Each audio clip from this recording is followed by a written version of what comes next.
Welcome to the Wednesday afternoon JB Media Digital Drop-In. This is Sarah. I'm the lead instructor and the co-founder of the JB Media Institute, and I'm here with Justin. Hey Sarah, hey everybody. So today I'm really excited. I think we've put together a pretty good program. We're going to be talking about how to examine your digital marketing and really know if you're asking and answering the right questions. And I'm especially excited because I think Justin and I are going to take two really different angles about digital marketing, and it's going to be really helpful for people to dig in today. One of the things that I want to go ahead and announce before we get started, and I will be giving you more information about this towards the end of the call, is that coming up July 24th, we have our JB Media Bootcamp in Asheville. And so if you're interested in the topics that we covered today in this 1 hour call, we're going to be doing a full half-day boot camp about these topics on July 24th. So when you get a recording of this and you get to download the PDF of our presentations, you'll be able to click this link and learn more. But I think it's going to be a really great morning of learning more about how to manage your vendors and manage the people that you hire to help with your marketing, and also getting caught up on the things that have really changed in 2018. Yeah, I just wanted to add that we're using a slightly smaller space for this boot camp, so the space is limited and we have less than 30 seats available. So we expect it to sell out. So if people are interested, they should definitely check it out soon. Awesome. No, thank you so much for that, because yes, we do have a new location. We're going to be down at the Asheville Chamber of Commerce building in downtown, which is really exciting. But yeah, that limits the number of people. So if you're interested, after you listen today and you think you could use more support in these areas, please, as soon as you get the follow-up email, go ahead and check out our bootcamp and sign up. But I want to pass the reins over to Justin so he can kick us off today and get us started. Thanks, Sarah. And I also wanted to really quickly mention that we have the price will be increasing for that boot camp on Friday of this week. So it'll be going up just a little bit after Friday. So I'm going to start. I got the first 25 minutes. And what I'm going to be talking about, hold on a second, we got some people still joining, a couple more coming in as we get started. I'm going to be talking about the critical questions that you should be asking your vendors and marketing team. If you are the marketing team, these are the questions you should be able to answer. If your boss or your supervisor comes asking, you should be prepared with good answers for these, because these are the kind of questions we feel that all digital marketing strategies should be answering. And I wanted to note that there are 21 total questions in this presentation. I'm only going to have time to cover 10 of them. I chose the 10 that I thought were the most important. You'll see all 21 throughout the presentation.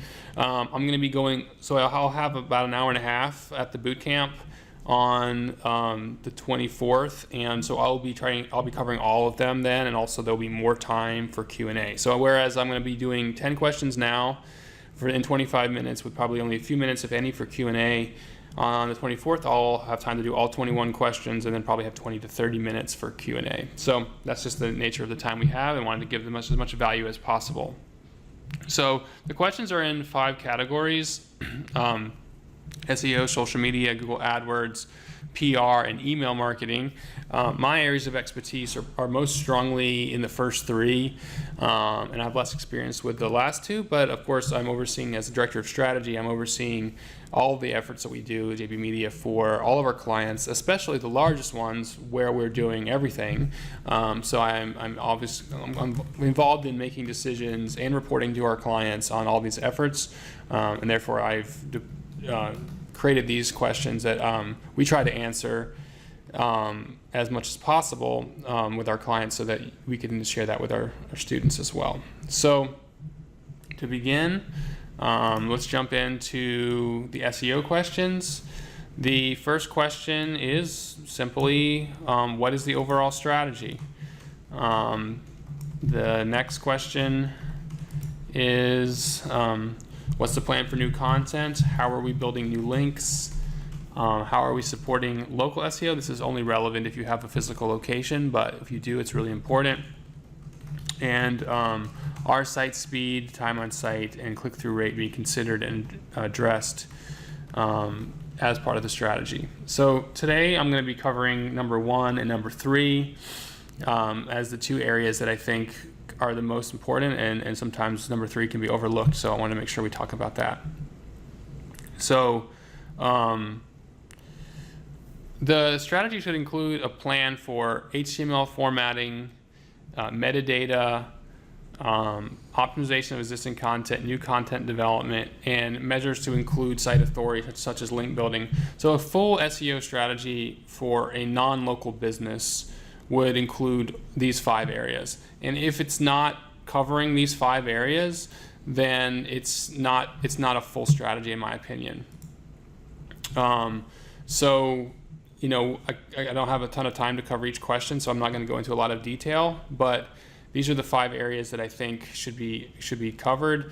Number 1 and number 2 are related to on-site technical SEO. Number 3 is related to improving old content. Number 4 is the importance of adding new content regularly. And number 5 is about site authority, which helps you compete with bigger websites and improve over time.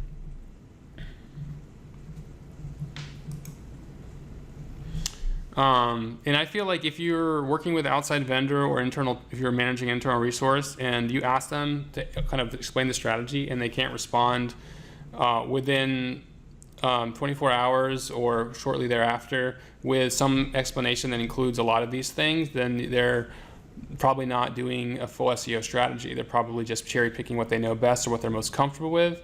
And unfortunately, it's pretty common for people to, because SEO is technical, to gloss over what they're doing, and when they're in fact doing very little. So the next question on SEO is about link building. So link building is challenging and it's expensive. So even if your SEO strategy doesn't include a link building plan, your SEO vendor or team should be able to quickly address your concerns about link building and help you come up with a strategy, even if that strategy includes your internal team doing more of the work or even using interns or other low-cost labor to get the link building work done. The challenge with an agency like ours is charging our agency hourly rates to actually do link building becomes extremely expensive and almost is never a good return on investment. So therefore, we don't always have a link building plan built into our contracts, but we're always willing to help create a plan using our hours that someone else could implement. So links can come from other efforts like PR, from partnership marketing, which is something we do a lot of for our larger clients, from direct outreach, which usually includes asking other websites to link back to you or doing kind of link trades with other websites. And you should be revisiting and discussing these different approaches every year and having a plan that touches on them. So one thing you really want to avoid is any link building strategy that includes buying links or automated link building. These are a violation of Google Webmaster Guidelines and will get your site penalized and sometimes get you into a deep dark place where they may take years to recover from a bad link building strategy. So if your SEO team or vendors is like sending you links to sites like this that tells you they can buy links for you, run away. Tell them explicitly not to do that. It's a horrible plan. It will hurt you really badly in the long run. So moving on, next we're going to talk about social media questions. And I'm going to talk about,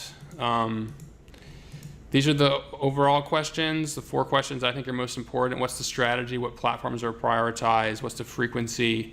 And what is the paid strategy? And I'm going to focus on the first and the last topics. So I feel like it's really important that your social media strategy is built around an actual content plan and not kind of creating content on a daily or as needed basis. Having a content plan that includes sharing content that links back to your website is really important. So having that written into a strategy is really critical for social media success. Having a strategy will also help you define what themes, what content formats, and what content sources outside of your own website are approved and ready to be used. That'll make actually managing the social media a lot more a consistent amount of hours per week, a consistency of rotating through different content types that have been discussed and are part of the strategy. And that will lead to what's a more repeatable and consistent strategy, which can be monitored and evaluated more easily over time, and what's working can be done with more consistency.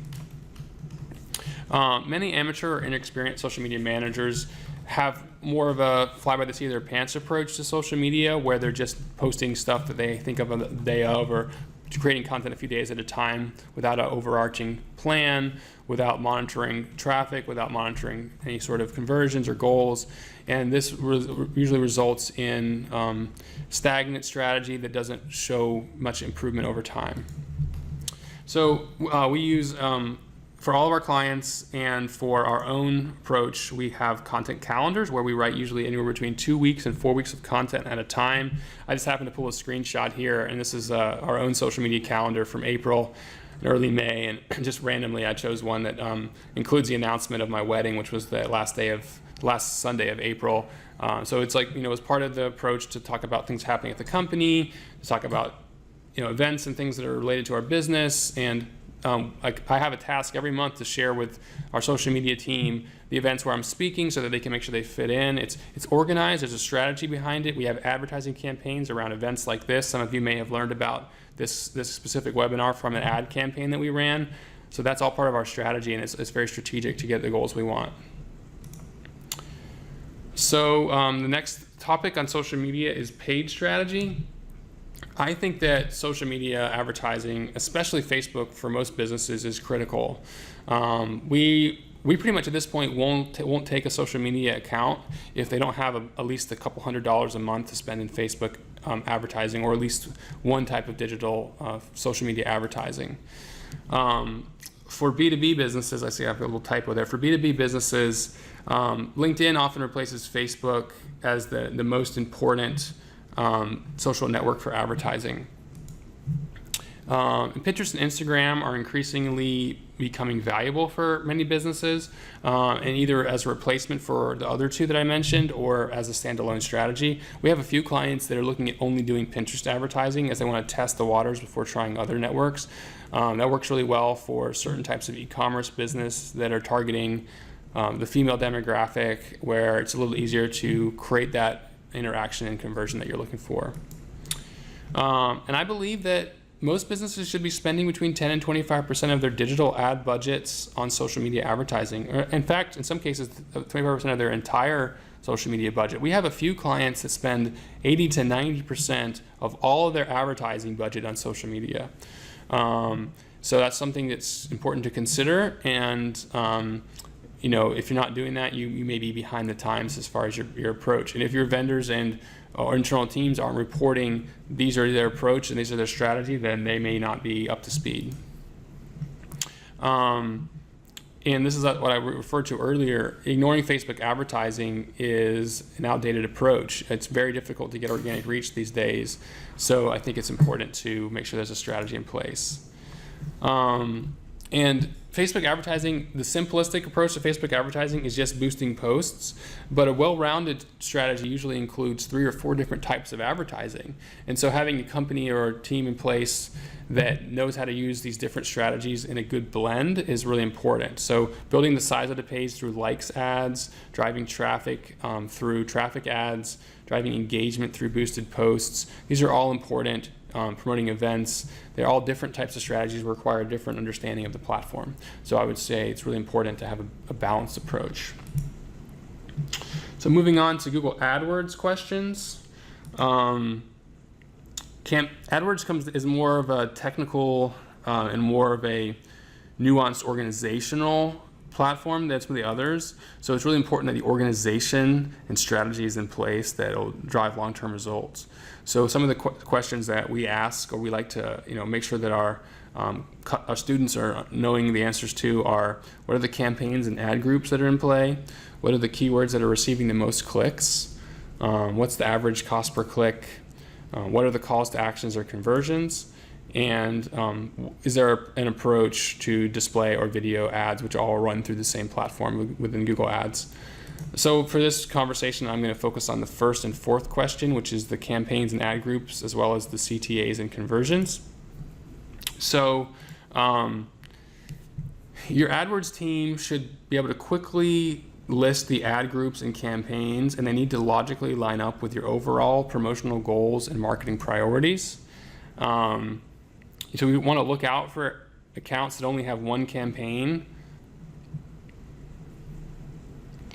And you also want to look out for ads that have only one ad group. So you want to have per campaign, you want a good balance is like a structure with hierarchy. So 3 to 5 campaigns and 2 to 3 ad groups in each one. That's a best case scenario. Sometimes complicated campaigns will have more of either one, but you want to watch out for disorganization. So you want to see a logical hierarchy that often mirrors your site architecture and your keyword strategy for SEO. There's a lot of consistency usually between these two strategies, and so you want to see a logical approach. So here's a client we have. They're the Blue Ridge National Heritage Area. So they have a very logical, organized approach. These are a lot of the main sections of their website that have campaigns. They have attractions, music, events, the Blue Ridge Parkway. There's a little bit of redundancy here. You might see events and festivals here. This is for one of their websites, and then they have a separate music website, so they have a separate music events campaign. They have a heritage trail, and they have outdoor activities in small towns. Now, within each of these, there's several ad groups, and for the Blue Ridge Parkway campaign, there are 4 ad groups. So that creates that organizational hierarchy where related keywords are in the same ad group, related ads are in the same ad group, and you don't see keywords about the Blue Ridge Parkway in the other ads or ad groups. It's all really well organized, so we can manage where the budget's going, what's the priority different times of the year. For example, in the fall, we put a lot of priority on the fall color campaign, and that a lot of the traffic gets driven through that campaign for a lot of inexpensive clicks. But the rest of the year, it's sort of demoted within the strategy, and having a good organization allows that to happen. So next we have CTAs and conversions. So one big red flag is not having anything tracked as a conversion. This is actually fairly common, however, because it takes a little bit of technical skill and business acumen to understand where the conversions should be and what should be tracked on a website. So without conversion tracking, you can't really optimize the AdWords campaign. You can't really know where to spend the money. And even with a site like the Blue Ridge Heritage Area, where they don't have transactions happening, they do have people starting itineraries and visiting pages that show intent for visiting the area, which is their goal. So we have goals set up on those pages and can optimize the campaigns to drive more based on what's driving the most traffic to those pages. So when you have conversion in place, you can focus on spending more money on the best keywords and the best campaigns, and constantly iterate and refine the campaign over time. Otherwise, if you don't have these in place, there's really nothing for your AdWords team to do to make the campaign better over time. So, trying to move pretty quickly through this. I'm sorry, I'm moving probably a little faster than I should. That's another reason why, if you're really interested in going deeper on these topics, you might want to check out our boot camp. But we have 2 more sections. The PR section is the shortest section in the presentation. PR is a little bit more straightforward than some of the other things we talk about, but we want to know about what the goals are and what outcomes we're looking for, what outlets and publications are being targeted, what is the PR team's track record, and do they have existing contacts. We're going to focus on these last 2 as far as the answers I'm going to share. So your PR team should be willing to provide a list of targeted publications before they begin their outreach. And it should include a mix of achievable outlets and some aspirational or stretch outlets.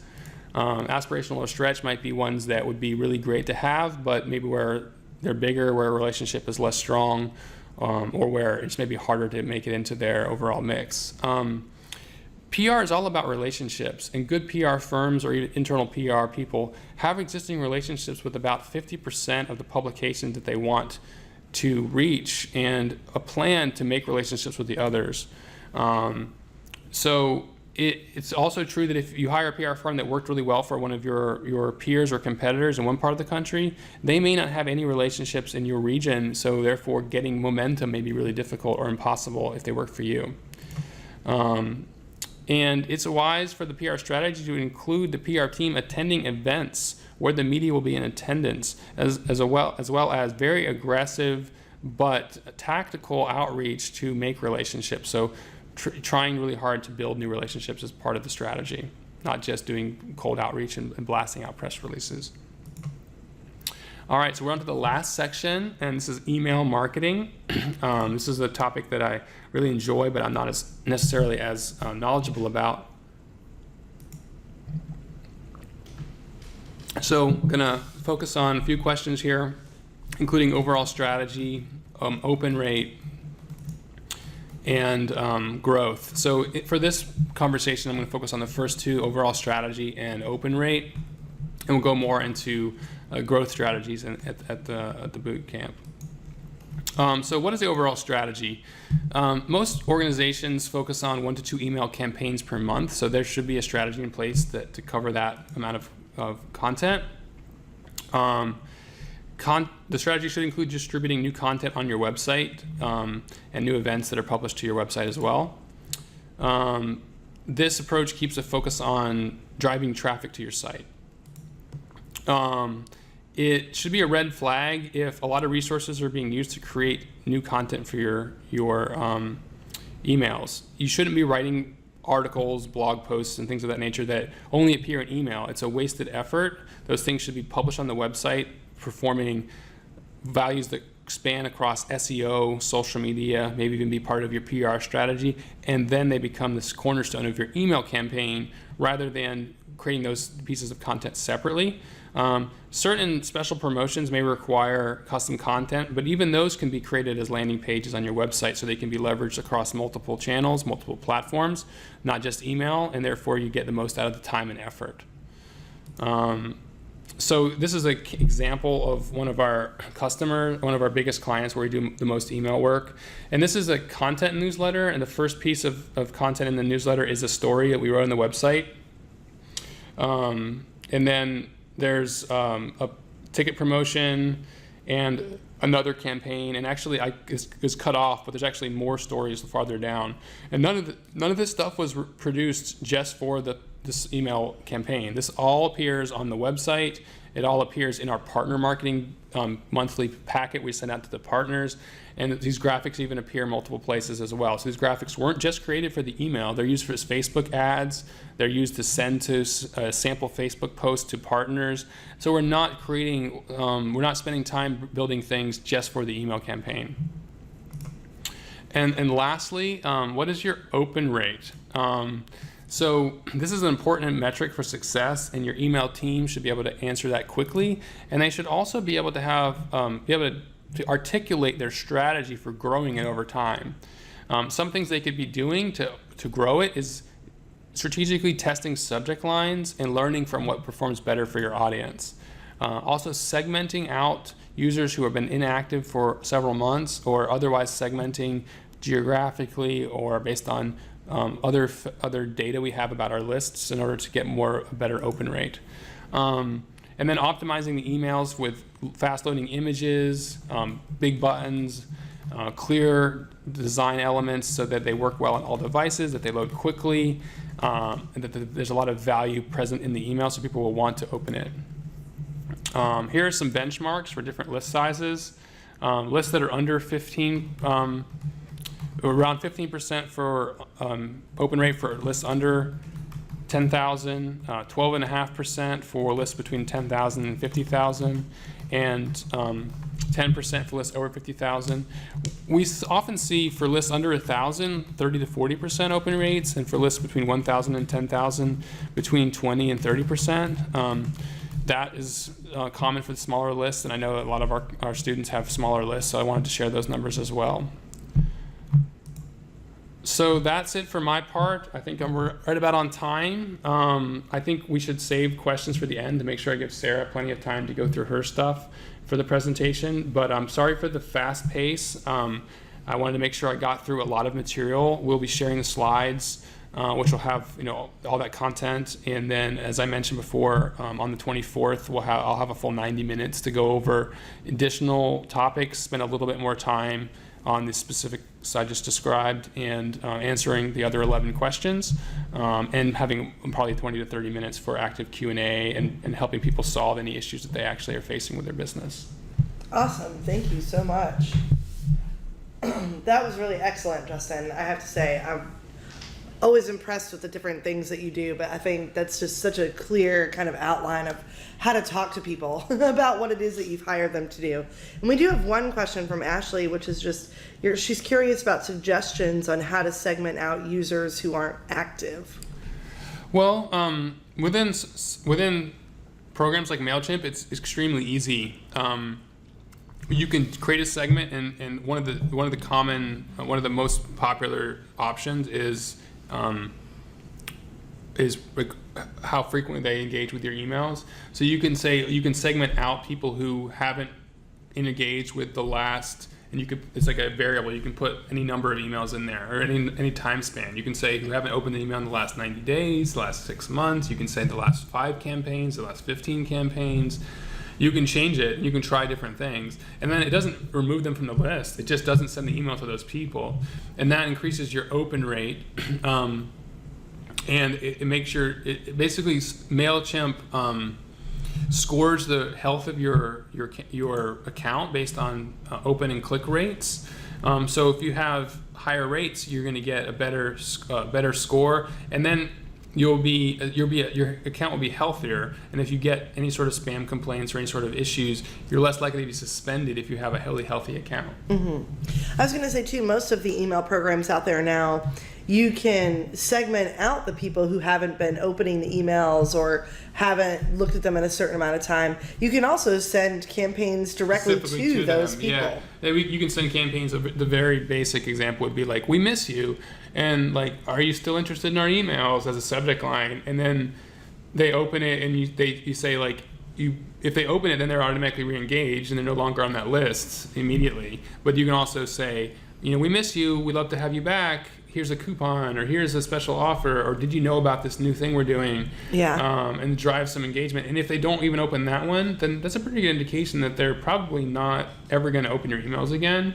And you might want to remove them from the list and put them in a spreadsheet file for maybe potential for like big announcements or things in the future. But take them off the list because you often get charged by the size of your list. Yeah. And so if you have people you can take off the list for a few months, you might actually drop down a level in terms of what you're paying and only add them in once a year, twice a year when they have something big to share. And then if a subject line like major announcement might get a few of them to re-engage. Yeah, totally. And I want to say too that depending on which email platform you're using, you can almost always find all these options we're talking about in whatever area they use for segmenting the lists. So it's going to be a little bit different depending on which program you're using. But if you can learn about how you segment your list, you usually are going to have these options built in that Justin's talking about. So again, if there's any other questions, you can chat them in, and we will be monitoring the questions as we go along. I know we've had a few people join partway through the call, so I'm going to take over the reins now for the rest of the call and talk about the 5 biggest changes that have happened in 2018. And yes, thanks, Ashley. I'm really glad that was helpful feedback. So again, my name is Sarah. I'm the co-founder and lead instructor of the JB Media Institute. And basically my job as an educator is to keep up with all of the things that are changing in social media, SEO, email marketing, advertising. And so literally I spend pretty much most of my week vetting information, testing different strategies, reading about what the experts are saying. And so again, in the boot camp that we're going to do, we're going to dig a lot deeper into these subjects. So if you're local to Asheville or Western North Carolina, and you want to talk more about these topics, please consider joining us on July 24th. But what I've done is really highlight things that I think everyone on this call today can really focus in on.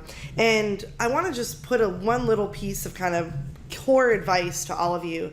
If you're managing digital marketing, if you're running your own business and you're in charge of the digital marketing, there is no way to keep up with this industry by yourself. So at JV Media Institute, we're always saying to our students, don't go it alone.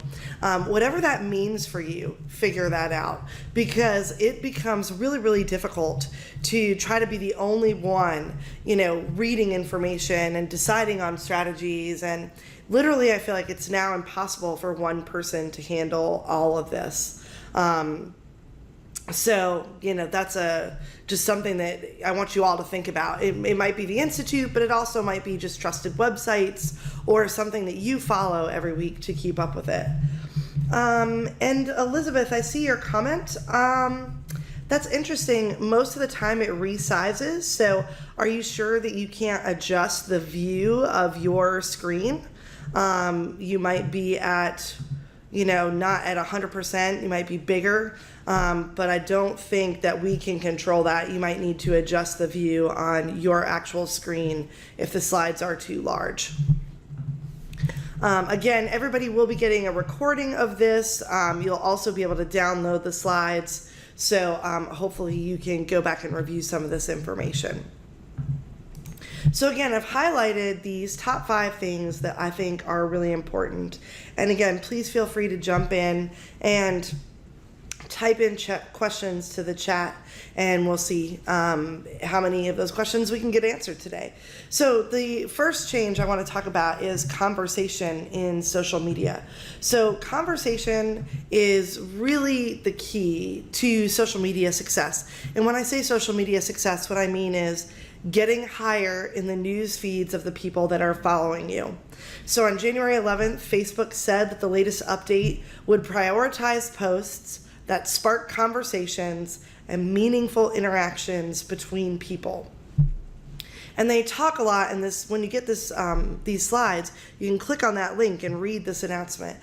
Basically what they talk about in the announcement is that the new Facebook algorithm that's controlling the news feeds, it's going to work even harder to understand and identify and display posts that are generating back and forth discussion through commenting and sharing. So they literally told us directly, our new artificial intelligence, which is part of the algorithm that's running the news feed, is now going to focus on conversations. And when conversations start happening, we are going to assume that those types of posts deserve to be higher in the news feeds of different people. So that means that it's becoming more and more important to create content that actually sparks that conversation and gets people to talk about things. A couple things that I think are just pro tips to think about. Most of you know on Facebook, when somebody is looking for a recommendation, they have an automated part of the system now that says, are you looking for a recommendation? Are you giving a recommendation? Those types of things then typically spark a lot of conversation because people will respond with their opinion and share their ideas. And so that's the kind of back and forth that they're going to be prioritizing in the newsfeed.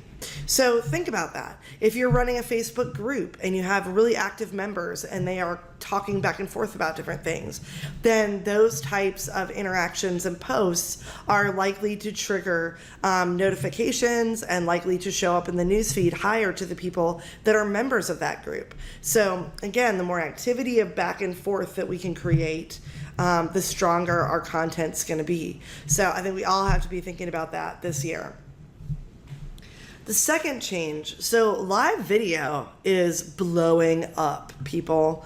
Live video is blowing up on pretty much every channel that is out there, not just Facebook and Instagram stories, but also YouTube. Also Vimeo just launched a brand new tool for doing live video. Very, very exciting.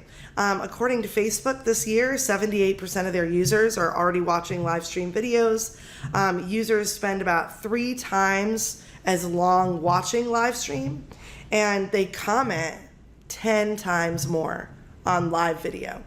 So that's just what they launched this year, is kind of their perspective on how their members are behaving when it comes to the live videos. So to me, what you want to consider is how are you using live video? Are you using it? If not, maybe it's time to test it out and give it a shot. One kind of cool pro tip I think everybody can follow is go live for a minimum of 10 minutes.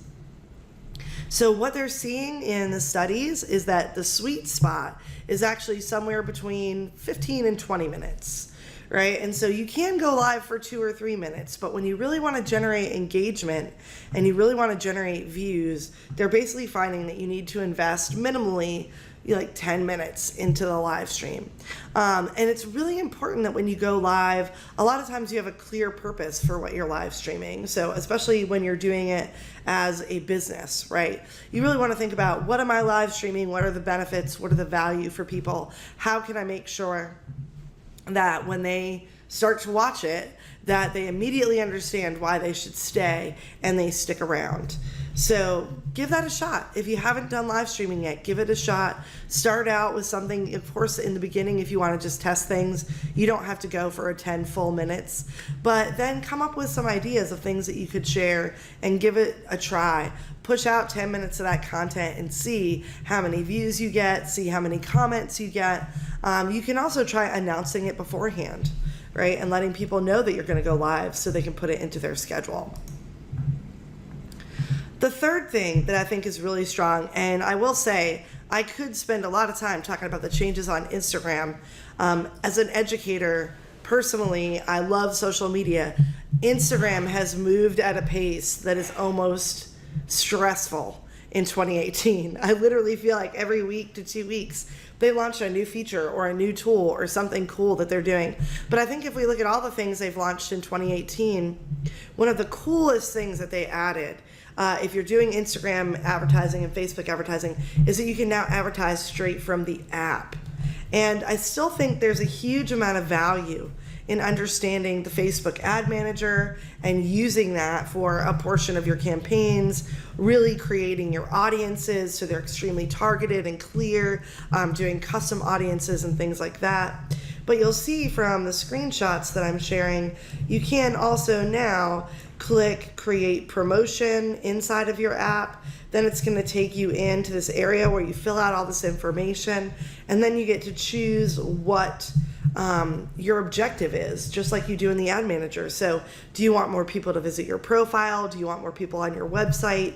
Are you trying to reach people near your physical location? Do you want to just boost an Instagram post? What is it exactly that you want to do? And the Instagram ad campaigns can now include everything from promoting a post to doing image and video ads to doing carousel ads.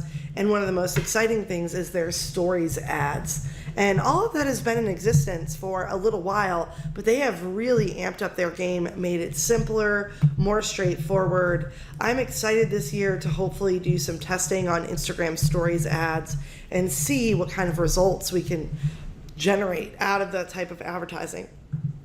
So if you're already doing Facebook and Instagram advertising, but you haven't really explored what is going on with Instagram, then you can do that. You'll see in this slide, I've added a learn more link. This will take you to their page to explain to you all the different ads that they are doing that I think are really valuable. But again, in addition to advertising, Instagram has launched a large number of organic tools inside their system. Stories especially is adding sort of new features to it every day to make the kind of content that you create more engaging, more unique, all of that stuff. And I want to throw out one additional kind of pro tip.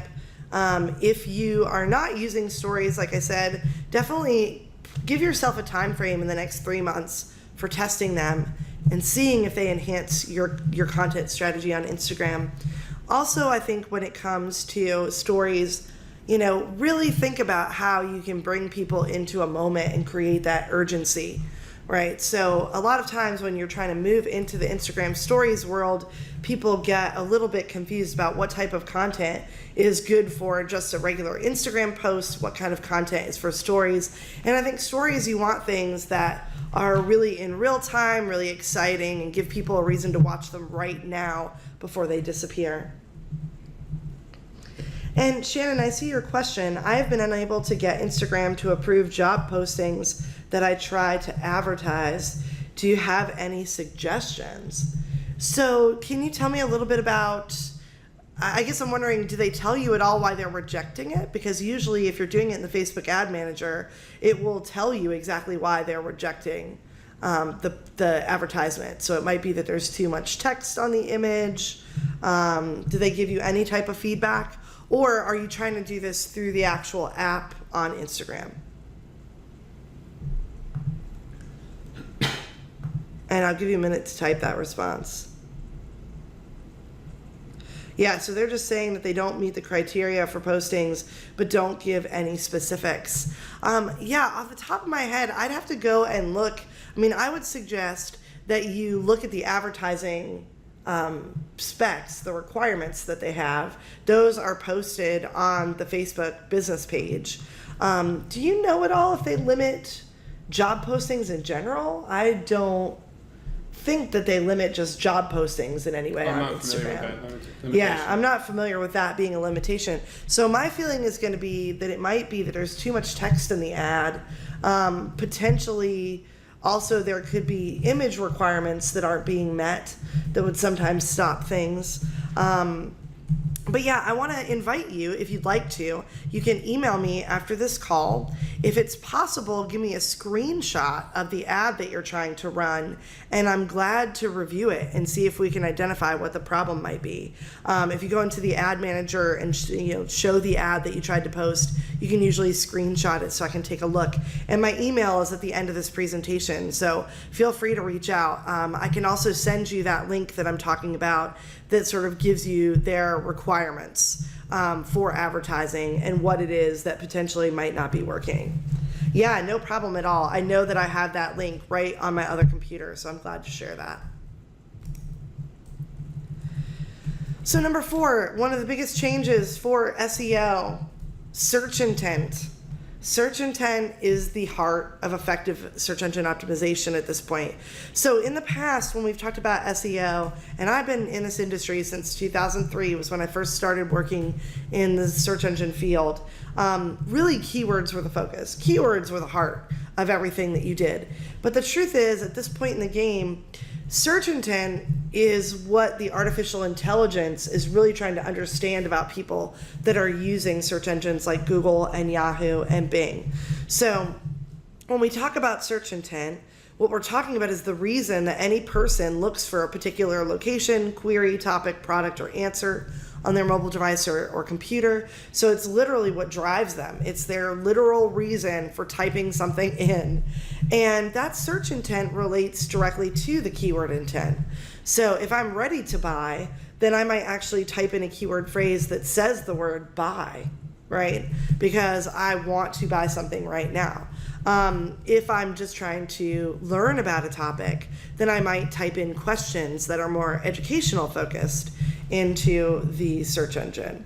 So this is something that I think just isn't talked about enough when people are DIYing their search engine optimization. You really want to understand the search intent because it's directly related to what the person types in and why they chose to type in that specific phrase or term. Or if we're talking about voice search, it's directly related to the words someone chooses to speak when they are using their phone or when they're using their Google Home or their Alexa. So this is just a part of SEO where in the past we've used keyword research to then create content, and a lot of times students and clients nowadays are still struggling not to keyword stuff, not to put too many repetitive terms in, because for so many years that was the best practice. Now what you really want to understand is, why are people searching? How are they searching for that information? And can we create a page on your website that really serves their intent? And if it does, it has the potential to show higher in the rankings and to drive more organic search traffic. And my number one sort of pro tip about this, because I design a lot of websites, is if you have pages on your website and you want to rank those pages, right? Then identify and understand the purpose of the page. Really think to yourself, I want this page to be ranking higher in Google search engine. right now we're doing pretty good, but we're on page 3. I'd like us to go higher so we get more traffic. Great. Don't just look at the keywords of that page and the links pointing at that page. Really understand how the page serves the person, right? And how is it going to be linked into their intent?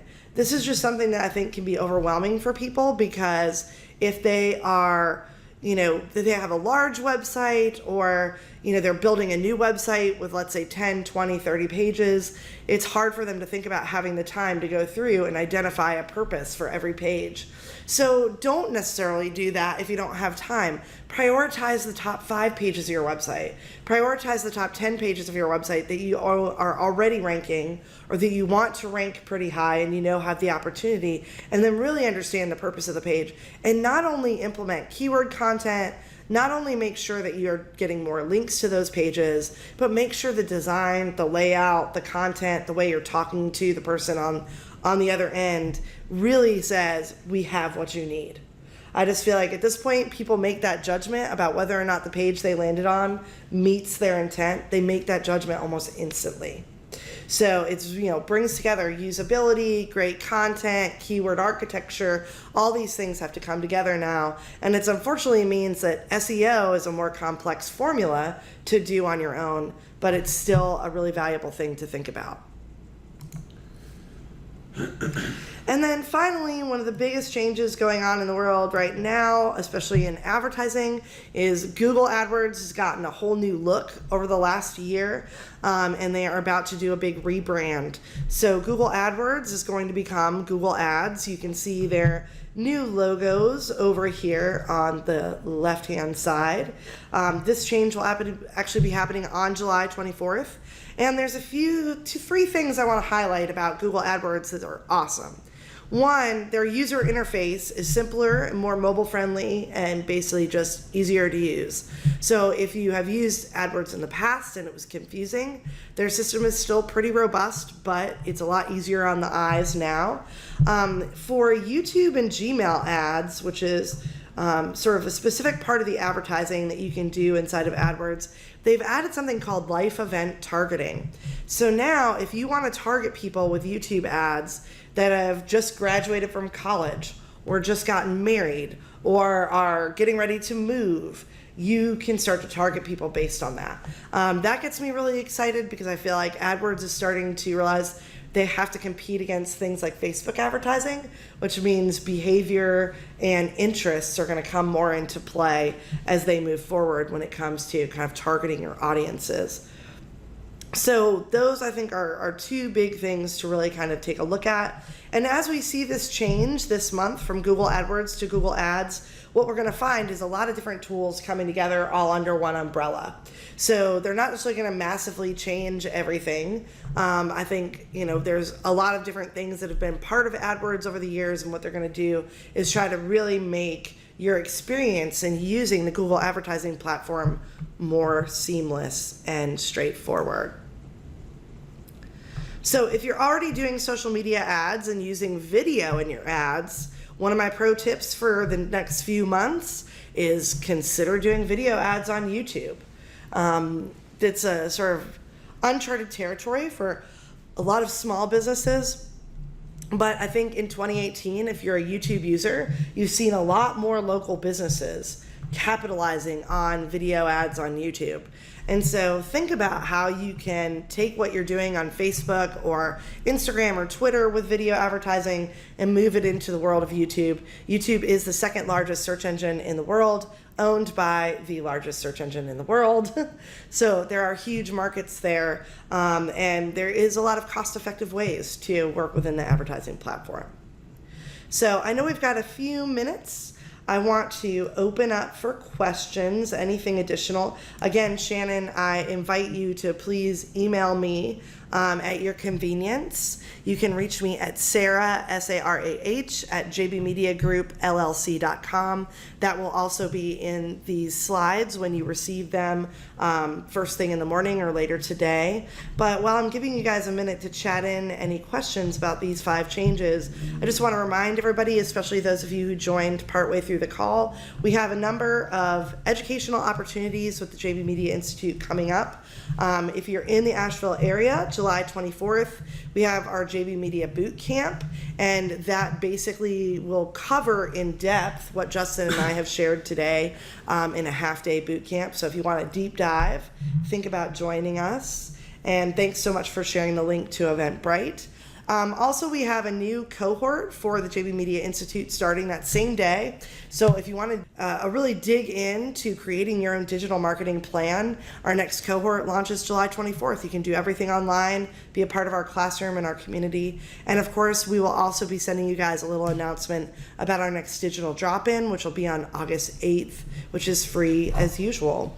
And one last sort of local announcement, if you're local to Western North Carolina or Asheville, we are also going to have a really special opportunity starting July 18th for people to join our all access cohort, and that will include a seat in the online institute, as well as coming into our offices and meeting with us and a group of peers once a month to really dig into your digital marketing challenges, to get support from our experts on our team, and also to hear from other people who are doing the work themselves, and to really kind of refine and keep up with an industry that just seems to be moving faster and faster every month. So please feel free to reach out to Justin or I about any of these topics. Again, when you get these slides, you'll be able to click any of these links to sign up for our boot camp or our next cohort or the next digital drop-in.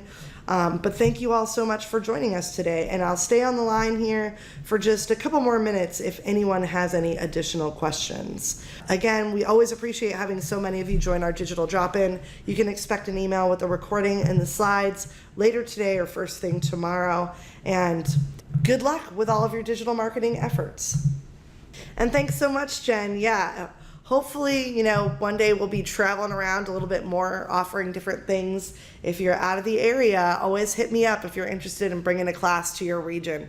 I love to travel, so thanks for joining us from near and far.